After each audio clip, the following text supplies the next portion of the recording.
Hello, Kuya Cage! Ang pag-aaral natin ay about sa custom of Tagalog. Kuya Cage, may ano ka ba? May idea ka ba sa custom of Tagalog? Wala po.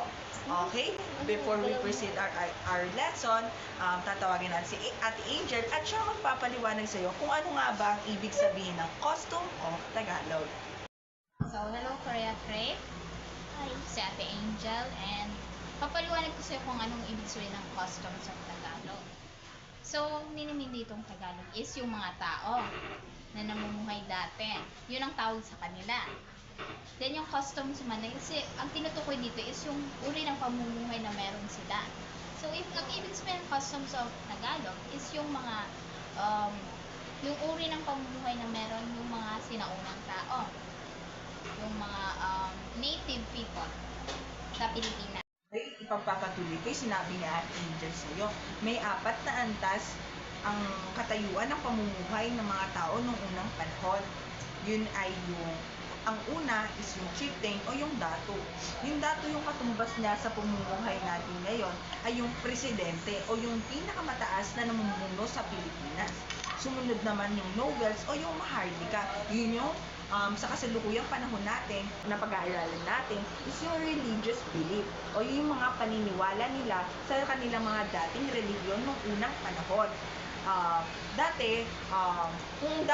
Kung ngayon ay may isang Diyos lang tayo sinasamba dahil sa Catholic, ganon. Sa kanila naman, may 8 silang mga Diyos o kanilang mga pinaglilingkuran. So, di ba ang topic natin o yung pinag-uusapan natin is about sa customs of Tagalog or uri ng pamumuhay ng mga Tagalog o sinaunang tao. So, kasama dun is yung religious belief nila, yung paniniwala nila. So, dito, di ba tayo, naniniwala lang tayo sa isang Diyos. Pero nung sinauna, yung mga sinaunang tao, marami silang pinaniniwala ang Diyos. Kasi marami. So, 8 sila. 8. So, ang pinaniniwalaan nilang Diyos, yung pinaka-Diyos sa lahat ng Diyos is yung si Bathala. So, tinatawag nilang Bathala yung parang pinaka-supreme. Kumbaga yung pinakamataas sa mga Diyos na pinaniniwalaan nila. So, itong mga Diyos na pinaniniwalaan nila, may kanya-kanya silang powers. Yung powers, diba? Yun ang pinaniniwalaan nila. So, nag-pray sila doon. Pag every time, halimbawa, gusto nila ng masaganang buhay, gusto nila ng masaganang ani. So, mag-pray lang sila sa mga Diyos na to. Okay? Okay, for the last is yung dowries. Yung dowries, yun yung parang binibigay ng isang lalaki kapag gusto niya nang pakasalan yung mahal niyang babae. For example, ikaw, kapag nagmahal ka, pag nagmahal ka, tapos, particular itong nararanasan ng mga kababayan nating taga Mindanao o yung mga tinatawag nating Muslim na kapag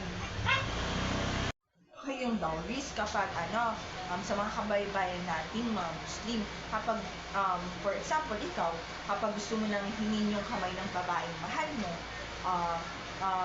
manghihingi sa'yo ng dowries o yung kabayaran yung mga magulang nila para maibigay niya sa'yo or para pumayag sila na ikasal ka sa kanilang anak. Ganun yun. Yung parang magbibigay ka ng pera o kaya kahit anong kayamanan na pwede mong ibigay sa magulang para kapalit ng kanilang anak upang iyong pakasalan. Kasi yung kasi yung nagsisimbolo ng dowries is yun yung parang sumisimbolo na parang kaya mo nang buhayin yung isang babae o isang asawa mo o isang mahal mo. So now, meron tayong houses, mode of dressing, and ornaments or ornaments. Dito muna tayo sa houses. So, ang houses or ang mga bahay ay gawa daw sa wood or bamboo and nipa palm. So, first, papakita ko sa iyo yung bamboo. These are kinds of bamboo. Puno siya, di ba? And the next is, ito yung nipa palm. Ang nipa palm is a kind of fruit siya.